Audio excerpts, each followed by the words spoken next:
طرح ہم پر مقدمات قائم کیے گئے کہ جی یہ انہوں نے اشتعال انگیزی کی ہے، تو کیا وزیر موصوف پر بھی یہ جو آج قتل وہاں ہوئے ہیں، جو خون کی ہولی کھیلی گئی ہے اسلام آباد کی کچہری کے باہر، جو خودکش حملہ ہوا ہے اور جتنے وہاں قتل کیے گئے ہیں، کیا وزیر موصوف پر بھی اس کی اشتعال انگیزی کا، اس کا اعانت کا جو ہے مقدمہ درج کیا جائے گا؟ اس کا بڑی خوبصورت بات یہاں سے اس جانب سے کی گئی، the chosen representatives of Pakistan. کیا اب یہ چوزن ریپرزینٹیٹیوز ہیں؟ یہ ذرا دیکھ لیجئے گا، یہ اپنے دل پر ہاتھ رکھ کے کہیں، دل پر ہاتھ رکھ کے کہیں کہ ہم chosen representatives of the people of Pakistan ہیں، جو فارم 47 کی جو ہے پیداوار آ کر یہاں گھس بیٹھ جاتے ہیں آ کر، اور میڈٹ پر ڈاکہ ڈال کے عوام کی بیٹھتے ہیں. بسم اللہ الرحمن الرحیم. جناب اسپیکر، پہلے تو میں جو کل میرے پیشے پر یلغار ماری گئی اور میری نام بھی لے کر بیان کیا گیا، تو میں اس کی ذرا اپنی ذاتی پریویلیج کا حق رکھتا ہوں، اور وہ مجھے حضرت علی کا قول بھی یاد آ گیا کہ جس پر احسان کرو اس کے شر سے ڈرو. تو کیا یہ جو کل کہا گیا کہ جو وکلاء جو یہ اس جماعت میں جانے کی وجہ سے وکلاء جو ہے وہ ہو گئے ہیں، تو جناب آپ بھی، اور کالے کوٹ کا آج بھی نام لیا گیا، تو آپ بھی ایک کالے کوٹ کے نیچے بیٹھے ہوئے ہیں. قائد اعظم محمد علی جناح بھی وکیل تھے جنہوں نے تکمیل پاکستان کی، اور علامہ اقبال بھی وکیل تھے جنہوں نے تخیل پاکستان دیا تھا. کالے کوٹ کو بورد الزام ٹھہرانے یا وکلاء کو ایز اے کلاس الزام دینے سے ہم اپنی ہی توہین کر رہے ہیں. کیا اس کا مطلب یہ نہیں ہے کہ آج جو اس وقت جو خودکش حملہ ہوا ہے اسلام آباد کی کچہری G11 پر، جس میں لاشیں وہاں بکھری پڑی ہیں، جس میں خون میں لت پت ہے، اور جس میں دیکھیے ذرا سڑکوں کی حالت دیکھیں اسلام آباد میں G11 کچہری کا آج ہوا ہے، تو کیا میں یہ کہوں کہ وزیر صاحب، وزیر موصوف کی کل کی جو اشتعال انگیز تقریر تھی اس کا یہ نتیجہ ہے کہ یہ قتل و غارت گری ہوئی ہے، اور یہ جو ہے خودکش بمبار نے حملہ کیا ہے ان کی اس اشتعال انگیز تقریر کی وجہ سے جو اس ہاؤس میں کی گئی ہے، جس کا میں نے یہاں، آپ نہیں تھے، میں نے یہاں کھڑے ہو کر احتجاج کیا تھا، کھڑے ہو کر آپ کے کرسی کے آگے احتجاج کیا تھا کہ اس طرح سے آپ میرے پیشے کو اور کالے کوٹ کو آپ تکذیب نہیں کر سکتے، آپ اس کو تنقید نہیں کر سکتے، کیونکہ قائد اعظم محمد علی جناح بھی وکیل تھے، ذوالفقار علی بھٹو شہید بھی وکیل تھے، اور علامہ اقبال بھی وکیل تھے. نہ صرف تخیل پاکستان والا وکیل تھا، تکمیل پاکستان کا بھی وکیل تھا، آئین 1973 کے آئین کا خالق بھی ایک وکیل تھا، اور کالا کوٹ کی تکریم اور تعظیم کو آپ کو ملحوظ رکھنا پڑے گا. اس لیے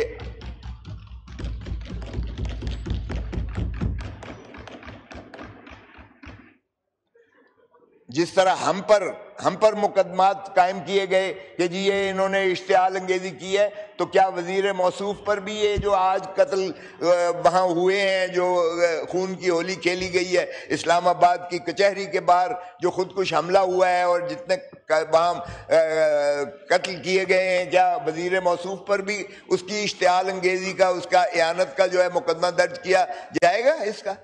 اس کا بھی کوئی حساب دے.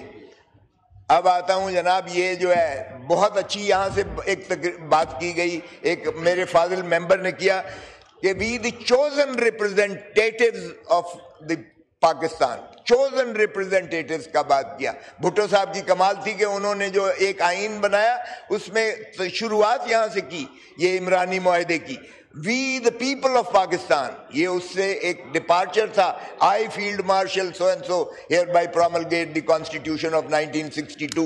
یہ اس سے بالکل ایک جدا تھا، we the people of Pakistan. اور بڑی خوبصورت بات یہاں سے اس جانب سے کی گئی، دا چوزن ریپرزینٹیٹیوز آف پاکستان. کیا اب یہ چوزن ریپرزینٹیٹیوز ہیں؟ یہ ذرا دیکھ لیجئے گا، یہ اپنے دل پر ہاتھ رکھ کے کہیں، دل پر ہاتھ رکھ کے کہیں کہ ہم chosen representatives of the people of Pakistan ہیں، جو فارم 47 کی جو ہے پیداوار آ کر یہاں گھس بیٹھ جاتے ہیں آ کر اور مینڈیٹ پر ڈاکہ ڈال کے عوام کی بیٹھتے ہیں. Can they claim to be chosen representatives? کیا وہ اس قابل ہیں کہ we the people of Pakistan کے آئین میں جو ہے اس کی اسٹرکچرل چینجز کر دیں؟ تو میں پہلا تو یہ میرا اعتراض ہے اس آئینی ترمیم جو کی گئی ہے کہ یہ ہاؤس اس کمپیٹنٹ نہیں ہے کیونکہ they are not chosen representatives of the people of Pakistan. They cannot claim that we the people of Pakistan hereby promulgate or amend the constitution of the Islamic Republic of Pakistan. پھر آپ دیکھیے گا کہ جناب اس میں 5 ایسی شکیں ہیں جن پر ہمیں اعتراض بھی ہے. پہلی، وداؤٹ کنسیڈنگ کہ آپ کو اختیار ہے اس ایوان کو میری رائے میں اور میری نظر میں اور ہماری جو ہے سوچ میں اور فکر میں اس ایوان کو یہ اختیار ہے ہی نہیں سرے سے کہ یہ جو ہے چونکہ they are not chosen representatives of the people of Pakistan، اس لیے ان کو بنیادی طور پر یہ حق ہی نہیں ہے کہ آئین اس کو چھیڑ کریں یا اس سے کھلواڑ کریں. سو پہلی بات تو یہ ہے. مگر having said that, without conceding، اب میں آتا ہوں ایک شک پر جو انہوں نے جو ہے تکمیل کی ہے.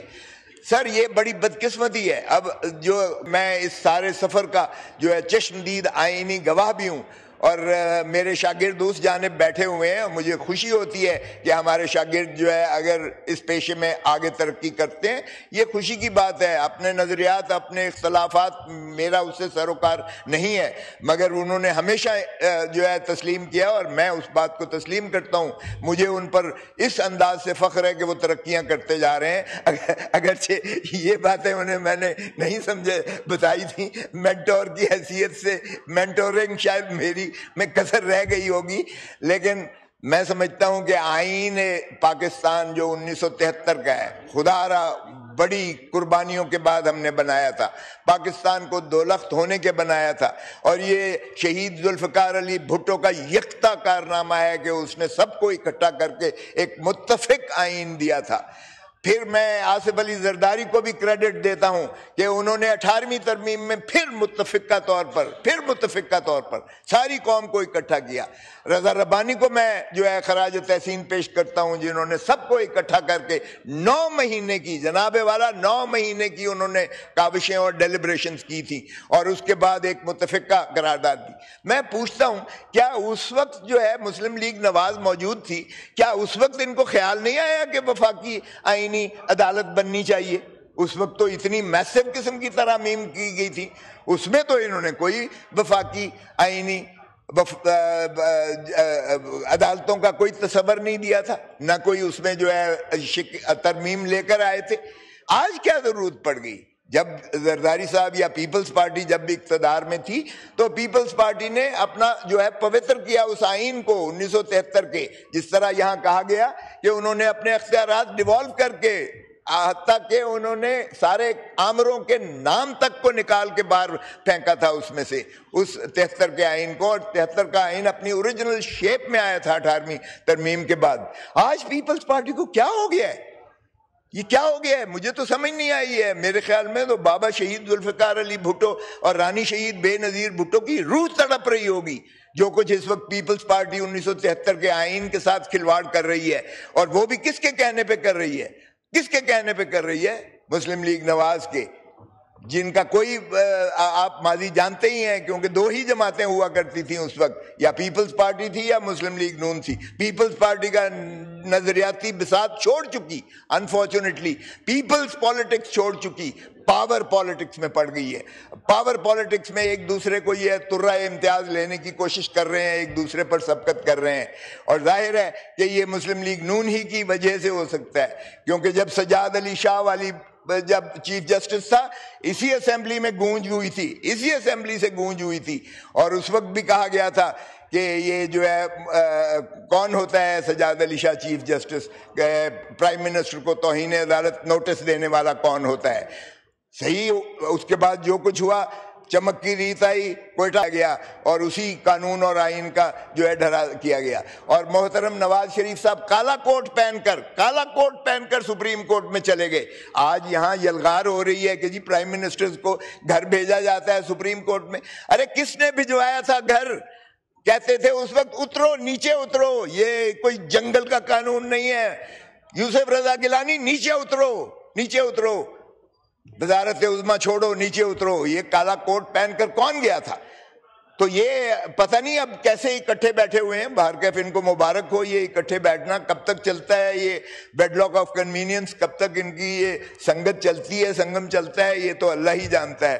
لیکن تاریخ کو خدا را اتنا مسخ نہ کیجئے گا، عدالت کو کس نے یہ کمزور کیا ہے؟ اور اب کیا ہو رہا ہے؟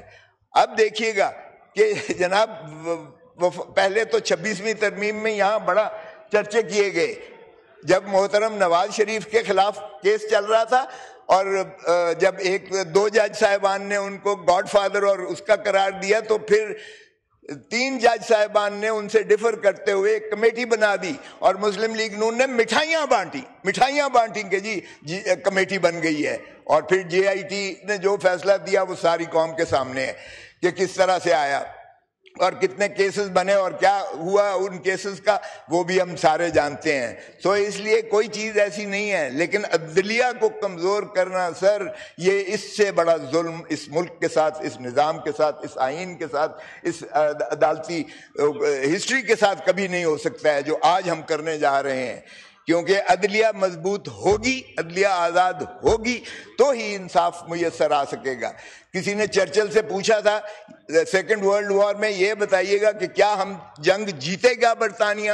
تو اس نے کاؤنٹر کویسچن کیا تھا کہ یہ بتاؤ کہ ہماری عدالتیں کیا کام کر رہی ہیں، کیسا کر رہی ہیں؟ تو کسی نے جواب دیا انہوں نے کہ عدالتیں بلا امتیاز اور تشخیص کے بغیر متاثر ہوئے انصاف دے رہی ہیں۔ تو چرچل نے کہا تھا پھر کبھی ہم جنگ نہیں ہار سکتے، ہم جنگ جیتیں گے، اس لیے کہ جس قوم کو انصاف میسر آتا ہے اس میں کبھی بھی وہ ہار نہیں سکتی ہے اور وہ بہت مضبوط ہوتی ہے۔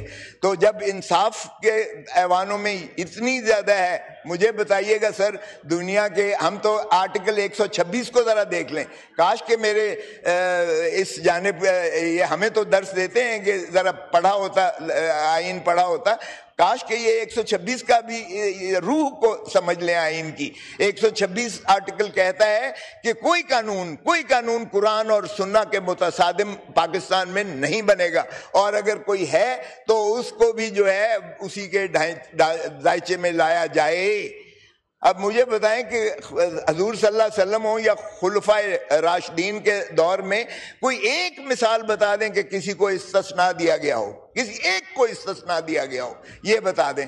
اور یہ کیسے ہو سکتا ہے کہ صدر پاکستان کو تو ایسے ہی انہوں نے نمائشی بنا دیا اوپر، اصل میں تو کسی اور کو لانا تھا استثناء کے لیے، اس لیے کہ جب جنرل پرویز مشرف کو سزائے موت ہوئی تو وہ مقتدر حلقے جو تینوں سربراہان ہیں افواج پاکستان کے، ان کو استثناء دینا مقصود تھا، اس لیے کہ فارم 47 جب کھلے گا، تاریخ کھولے گی یا کبھی بھی آئے گا تو پتہ چلے گا کہ عوام کے مینڈیٹ پر ڈاکہ کس نے مارا ہے، تو پتہ چلے گا کہ 16 یا 17 سیٹیں جیتنے والے کو وزیر اعظم بنا دیا اور 180 سیٹیں جیتنے والا جو ہے اڈیالہ جیل میں جل سڑ رہا ہے، تو پتہ چلے گا کہ مخصوص نشستیں چھین کر ایک جماعت سے جو ہے بندر بانٹ کر کے حکومتی بینچز ساروں کو دے دی گئی ہے، تو پتہ چلے گا کہ کس طرح سے ری کاؤنٹنگ میں ان کو ہرا کر ہمارے کس طرح سے کھینچے گئے ہیں، تو پتہ چلے گا کہ آپ نے سزائیں کر کے یہاں عمر ایوب کو اور دیگر